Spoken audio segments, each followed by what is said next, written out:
आज आले मी रिद्धी सिद्धींच्या शाळेमध्ये. रिद्धी सिद्धींच्या शाळेत आले तर मला वाटत होतं एवढी गर्दी कशाची आहे, पण ही गर्दी होती आनंदनगरी होती माध्यमिकच्या मुलांची आणि त्यांचे पॅरेंट्स लोक पण त्यांच्यासोबत होते, जे पण त्यांना चाट करून दिली होती, पाणीपुरी, कोणी इडली सांबार असे आणलेले होते. पण आम्ही याच्या अगोदरच संपून गेलेलो होतो, तर तरी इथे गर्दी चालू होती, आवरावर चालू होती सगळ्या मुलींचे ते.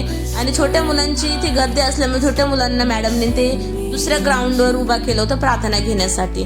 आणि इकडे ह्या मुलांचे ते चार्ट ते होते लावलेले आणि अजून त्यांची वाट बघत होते ते संपत आलेले होते. ह्या मुलीचं चाट होतं, तिला म्हटलं संपलं का, तर ती म्हणे झालंय म्हणे आता आनंदनगरी संपले, आम्ही निघतोय म्हणे घरी. म्हणलं ठीक आहे. मग ह्या मुलींचं आवरावर चालू होती, इकडे एवढी सगळी गर्दी. काही मुलीचा डब्बा लावत होते कारण संपले होते आनंदनगरी त्याच्यामुळे, आणि गर्दी फारच होती. ह्या मुलांनी तर त्याचं पॉम्पलेट पण काढून टाकलं होतं.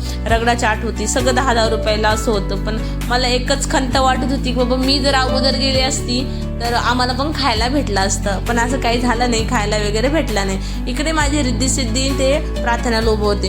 माझं असं आहे की जोपर्यंत मी त्यांना प्रार्थना उभा करत नाही व्यवस्थित तोपर्यंत मी स्कूलमधनं निघत नाही. कारण लेकरांचं कसं असतं, त्याला त्यांची मम्मी दिसली त्यांचा कॉन्फिडन्स वाढवलेला असतो. आणि इकडे मी उभा राहिली की बाबा माझ्या रिद्धी सिद्धी व्यवस्थित उभा आहे की नाही. मग इकडे मी घरी आली. हे बाबा त्याच्या नातवाला विचारत होते, त्यांच्या नातवाला विचारत होते की नफा झाला का नाही, बघूया, हसत होते.